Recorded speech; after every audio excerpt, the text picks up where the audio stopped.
اسلام sacrifice مانگتا ہے، اسلام قربانی مانگتا ہے. وہ خاتون اول کہ جن کی آج وفات کی شب ہے، انہوں نے اپنا سب کچھ اسلام کی خاطر سب دے دیا. اسلام کی خاطر جو کچھ تھا اس دور کے اندر کہ جہاں پر رسول خدا سے کہا گیا، رسول خدا کو بعد میں جو اور ازواج تھی رسول خدا کی، کہ آپ حضرت خدیجہ کا بہت ذکر کرتے ہیں، آپ جب بھی گھر سے نکلتے ہیں حضرت خدیجہ کے بارے میں جو ہے وہ ان کے لیے ان کی شان میں گفتگو کرتے ہیں، اگر کچھ قربان کرتے ہیں تو ان کے جاننے والوں میں تقسیم کرتے ہیں. بعض ازواج نے اس سے کہا کہ بھئی آپ اتنا زیادہ کیوں کرتے ہیں، مگر خدا نے آپ کو اور نہیں دی ازواج.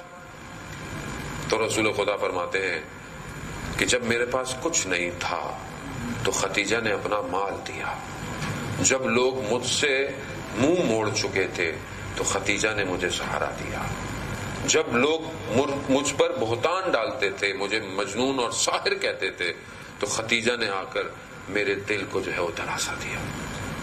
یہ آسان نہیں ہے عزیزان محترم.